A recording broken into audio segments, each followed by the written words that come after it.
variety of foods, especially vegetables. Variety seems to be key. A study of Okinawa's centenarians showed that they ate 206 different foods, including spices, on a regular basis. They ate an average of 18 different foods each day, a striking contrast to the nutritional poverty of our fast food culture. They eat at least 5 servings of fruits and vegetables every day. At least 7 types of fruits and vegetables are consumed by Okinawans on a daily basis. The easiest way to check if there's enough variety on your table is to make sure you're eating the rainbow. A table featuring red peppers, carrots, spinach, cauliflower, and eggplant, for example, offers great color and variety. Vegetables, potatoes, legumes, and soy products, such as tofu, are the staples of an Okinawan's diet. More than 30% of their daily calories come from vegetables. Grains are the foundation of their diet. Japanese people eat white rice every day, sometimes adding noodles. Rice is the primary food in Okinawa as well. They rarely eat sugar. And if they do, it's cane sugar. We drove through several sugarcane fields every morning on our way to Ogimi, and even drank a glass of cane juice at Nakijin Castle. Beside the stall selling the juice was a sign describing the anti-carcinogenic benefits of sugarcane. In addition to these basic dietary principles, Okinawans eat fish an average of 3 times per week. Unlike in other parts of Japan, the most frequently consumed meat is pork, though locals eat it only once or twice per week. Along these lines, Makoto Suzuki's studies indicate the following. Okinawans consume, in general, 1/3 as much sugar as the rest of Japan's population, which means that sweets and chocolate are much less a part of their diet. They also eat practically half as much salt as the rest of Japan, 7 grams per day compared to an average of 12. They consume fewer calories, an average of 1,785 per day, compared to 2,068 in the rest of Japan. In fact, low caloric intake is common among the 5 blue zones. Hara-hachi-bu. This brings us back to the 80% rule we mentioned in the first chapter, a concept known in Japanese as hara-hachi-bu. It's easy to do. When you notice you're almost full but could have a little more, just stop eating. One easy way to start applying the concept of hara-hachi-bu is to skip dessert, or to reduce portion size. The idea is to still be a little bit hungry when you finish. This is why portion size tends to be much smaller in Japan than in the West. Food isn't served as appetizers, main courses, and dessert. Instead, it's much more common to see everything presented at once on small plates. One with rice, another with vegetables, a bowl of miso soup, and something to snack on. Serving food on many small plates makes it easier to avoid eating too much, and facilitates the varied diet discussed at the beginning of this chapter. Hara-hachi-bu is an ancient practice. The 12th century book on Zen Buddhism, Zazen Youjinki, recommends eating 2/3 as much as you might want to. Eating less than one might want is common among all Buddhist temples in the East. Perhaps Buddhism recognized the benefits of limiting caloric intake more than 9 centuries ago. So, eat less to live longer? Few would challenge this idea. Without taking it to the extreme of malnutrition, of course, eating fewer calories than our bodies ask for seems to increase longevity. The key to staying healthy while consuming fewer calories is eating foods with a high nutritional value, especially superfoods, and avoiding those that add to our overall caloric intake but offer little to no nutritional value. The calorie restriction we've been discussing is one of the most effective ways to add years to your life. If the body regularly consumes enough or too many calories, it gets lethargic and starts to wear down, expending significant energy on digestion alone. Another benefit of calorie restriction is that it reduces levels of IGF-1, insulin-like growth factor 1, in the body.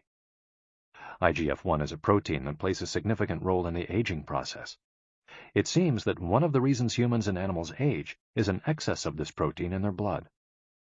Whether calorie restriction will extend lifespan in humans is not yet known, but data increasingly indicate that moderate calorie restriction with adequate nutrition has a powerful protective effect against obesity, type 2 diabetes, inflammation, hypertension, and cardiovascular disease, and reduces metabolic risk factors associated with cancer.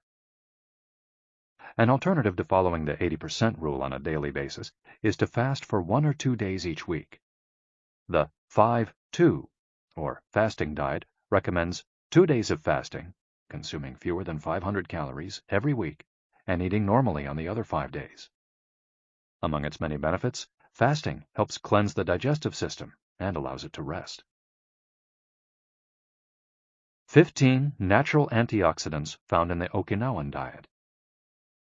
Antioxidants are molecules that slow down the oxidation process in cells, neutralizing the free radicals that cause damage and accelerate aging. The antioxidant power of green tea, for example, is well known and will be discussed later at greater length.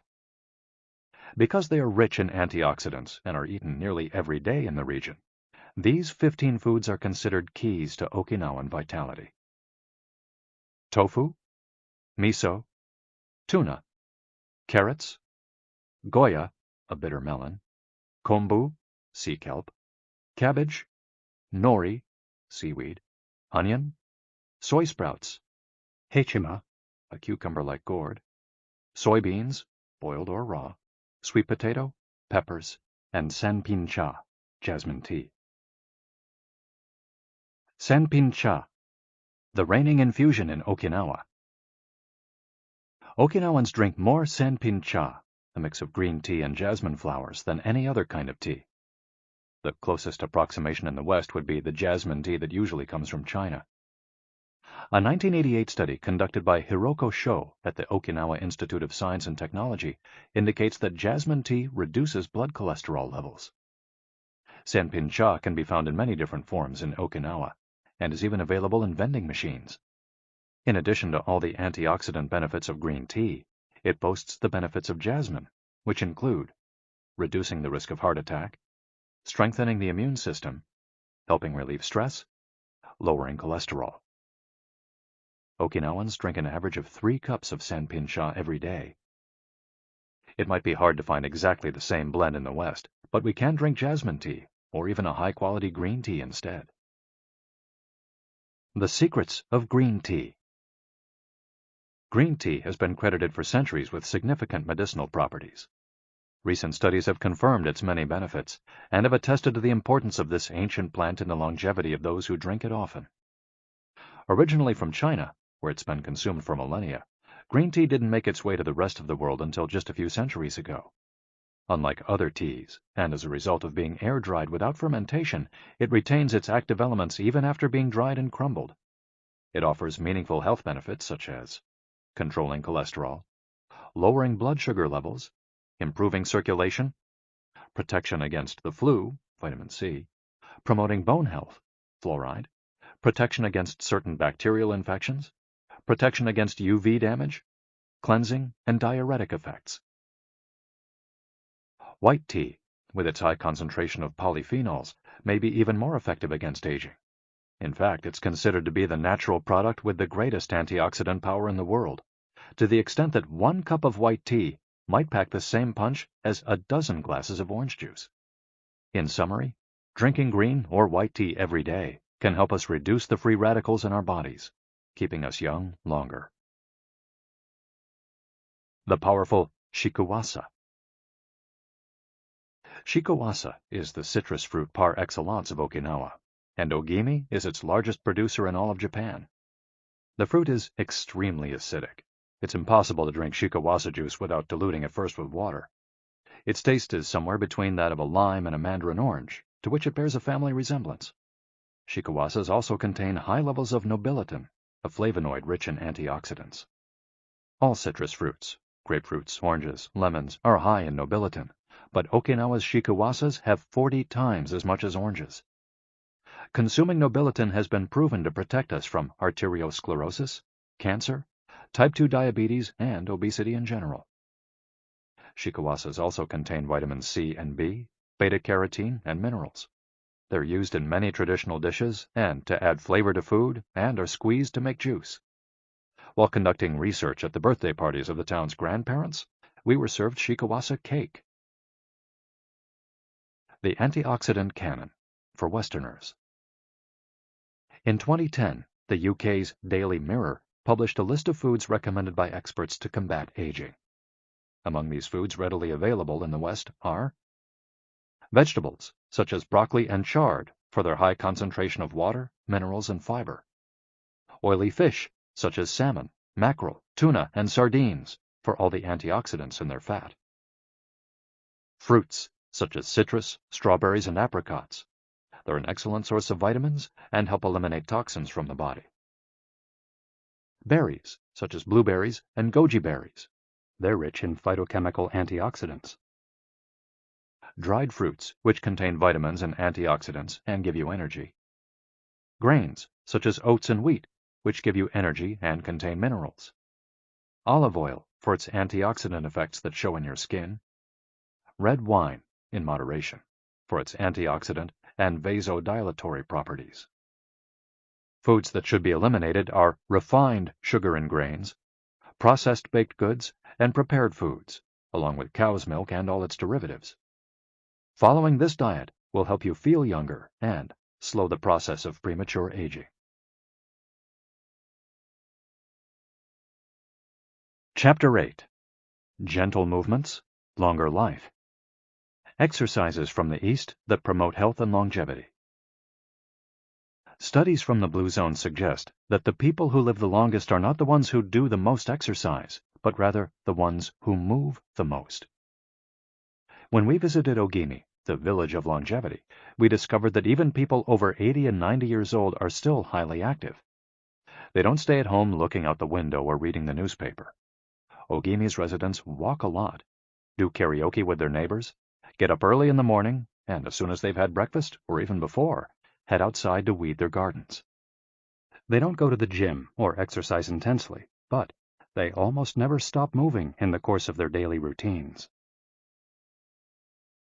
As easy as getting out of your chair. Metabolism slows down 90% after 30 minutes of sitting. The enzymes that move the bad fat from your arteries to your muscles, where it can get burned off, slow down. And after 2 hours, good cholesterol drops 20%. Just getting up for 5 minutes is going to get things going again. These things are so simple they're almost stupid, says Gavin Bradley in a 2015 interview with Bridget Schulte for The Washington Post. Bradley is one of the preeminent experts on the subject, and the director of an international organization dedicated to building awareness of how detrimental sitting all the time can be to our health. If we live in a city, we might find it hard to move in natural and healthy ways every day, but we can turn to exercises that have proven for centuries to be good for the body. The Eastern disciplines for bringing body, mind, and soul into balance have become quite popular in the West, but in their countries of origin, they've been used for ages to promote health. Yoga, originally from India, though very popular in Japan, and China's Qigong and Tai Chi, among other disciplines, seek to create harmony between a person's body and mind, so they can face the world with strength, joy, and serenity. They're touted as elixirs of youth, and science has endorsed the claim. These gentle exercises offer extraordinary health benefits, and are particularly appropriate for older individuals who have a harder time staying fit. Tai Chi has been shown, among other things, to slow the development of osteoporosis and Parkinson's disease, to increase circulation, and to improve muscle tone and flexibility. Its emotional benefits are just as important. It's a great shield against stress and depression. You don't need to go to the gym for an hour every day or run marathons. As Japanese centenarians show us, all you need is to add movement to your day. Practicing any of these Eastern disciplines on a regular basis is a great way to do so. An added benefit is that they all have well-defined steps, and as we heard in Chapter 4, disciplines with clear rules are good for flow. If you don't like any of these disciplines, feel free to choose a practice that you love and that makes you move. Following, we'll take a look at some of the practices that promote health and longevity. But first, a little appetizer, a singularly Japanese exercise for starting your day. Radio Taiso. This morning warm-up has been around since before World War II. The radio part of its name is from when the instructions for each exercise were transmitted over the radio, but today people usually do these movements while tuned to a television channel or internet video demonstrating the steps. One of the main purposes of doing radio Taiso is to promote a spirit of unity among participants. The exercises are always done in groups, usually in schools before the start of classes, and in businesses before the workday begins. Statistics show that 30% of Japanese practice radio Taiso for a few minutes every morning, But radiotaiso is one thing that almost everyone we interviewed in Ogimi had in common. Even the residents of the nursing home we visited dedicated at least 5 minutes every day to doing it, though some did the exercises from their wheelchairs. We joined them on their daily practice, and we felt refreshed for the rest of the day. When these exercises are done in a group, it's usually on a sports field or in a large reception hall, and typically involves some kind of loudspeaker. The exercises take 5 or 10 minutes, depending on whether you do all or only some of them. They focus on dynamic stretching and increasing joint mobility. One of the most iconic radiotaiso exercises consists of simply raising your arms above your head and then bringing them down in a circular motion. It's a tool to wake up the body, an easy mobility workout that is low in intensity and that focuses on exercising as many joints as possible. It might seem basic, but in our modern lives, we can spend days without raising our arms above our ears. Think about it. Our arms are down when using computers, when using smartphones, when reading books. One of the few times we raise our hands over our heads is when reaching for something in a cupboard or closet, while our ancestors were raising their hands over their heads all the time when gathering things from trees. Radiotaiso helps us to practice all the basic movements of the body. Yoga. Popular in Japan as well as in the West, yoga can be done by almost anyone. Some of its poses have even been adapted for pregnant women and practitioners with physical disabilities. Yoga comes from India, where it was developed millennia ago to unite our mental and physical elements. The word yoga itself comes from the Sanskrit term for yoke, which refers to the crosspiece that binds draft animals to one another and to the cart they're pulling. Yoga strives to unite body and mind in the same way, guiding us toward a healthy lifestyle in harmony with the world around us. The main objectives of yoga are to bring us closer to our human nature, mental and physical purification, to bring us closer to the divine. Styles of yoga. Though all are oriented towards similar goals, there are many different types of yoga that vary according to the traditions and texts from which they were developed. The differences among them lie, as the masters say, in the path taken to the summit of our best self. Jnana Yoga. The yoga of wisdom, the search for discipline and mental growth. Karma Yoga focuses on action, on tasks and duties that benefit oneself and one's community. Bhakti Yoga, the yoga of devotion and surrender to the divine. Mantra Yoga focuses on the recitation of mantras to reach a state of relaxation. Kundalini Yoga combines diverse steps to reach the desired mental state. Raja Yoga, also known as the royal path, encompasses a range of steps geared toward achieving communion with oneself and others. Hatha Yoga, the most widespread form in the West and Japan, characterized by asanas, or poses, combined in a quest for balance. How to do a sun salutation. The sun salutation is one of the most iconic exercises in Hatha Yoga. To do it, you simply have to follow these 12 basic movements. 1. With your feet together, stand up straight, but keep your muscles relaxed. Exhale. 2. Place the palms of your hands together in front of your chest. From this position, inhale as you raise your arms above your head and bend backwards slightly. 3. Exhale as you bend forward until you touch the ground with the palms of your hands, without bending your knees. 4. Stretch one leg back to touch the floor with the tips of your toes. Inhale. 5. Bring the other leg back, keeping your legs and arms straight as you hold your breath. 6. As you exhale, bend your arms and bring your chest to the ground, and then forward, resting your knees on the ground. 7. Straighten your arms and bend your spine back, keeping the lower half of your body on the ground. Inhale. 8. With your hands and feet on the ground, lift your hips until your arms and legs are straight and your body forms an upside-down V. Exhale throughout the movement. 9. Bring forward the same leg you'd stretched back earlier and bend it so that your knee and foot are aligned under your head and between your hands. Inhale. 10. Exhale as you bring your back foot forward and straighten your legs, keeping your hands on the ground as in posture 3. 11. Bring your arms above your head with your palms together and bend backwards slightly as you did in posture 2 while you inhale. 12. Lower your arms to their initial position in mountain pose while you exhale. You've just greeted the sun. Now you're ready to have a fantastic day. Tai Chi